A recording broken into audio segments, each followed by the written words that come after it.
racist to criticize the Palestinians as the world's most tiresome crybabies with a bogus cause and a plight that's entirely self-inflicted? I bet it is. I wouldn't be surprised if it was against the law in certain European countries, but I'm going to do it anyway because somebody has to. And I realise I'll probably lose a few friends with this video, but that's okay. Friends like that I can do without. All any of us can do is to tell the truth as we see it. I mean, as we actually see it, and not as we think we're supposed to see it. The worst thing you can do is to see the truth and to tell a lie, and I see the Palestinian cause as a lie. A lie designed to exploit Western liberal guilt, like the lie of Islamophobia and the lie of the mythical religion of peace that nobody has ever seen in action. I used to be a lot more critical of Israel, and I used to believe there was a fairly simple two-state solution because I used to believe the Arabs were acting in good faith. I still want to believe that, but the evidence tells me I'd be a fool to believe it. Because I've seen that every concession Israel makes is met with more demands and more excuses not to negotiate. They could have had peace 10 times over if they wanted it, but they don't want peace, they want victory, and they won't be happy till Israel is wiped from the map.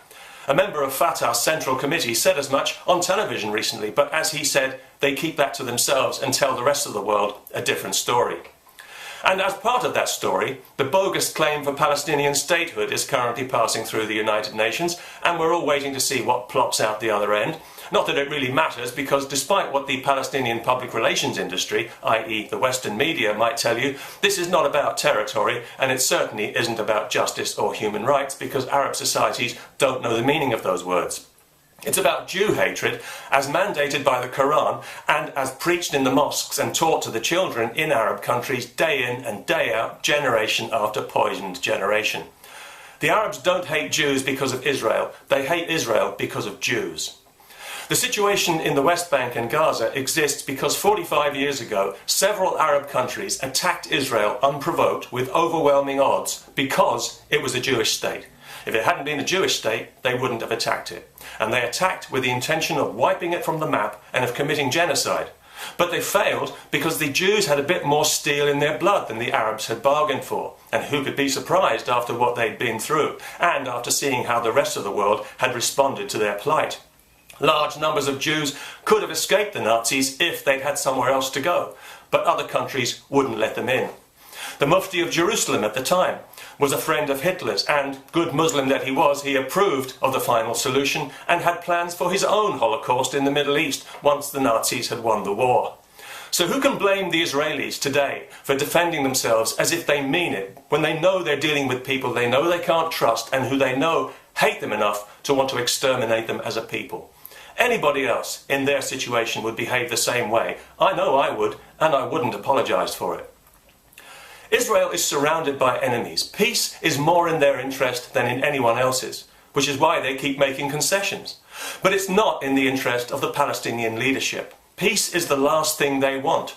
They need to keep the pot boiling. They need to keep their people angry and resentful and hating Jews. Peace would ruin everything because they won't be happy until Israel is wiped from the map and the Jews have been driven into the sea. If they really believe that's going to happen, they're insane. And if they don't really believe it, they're even more insane, wouldn't you say?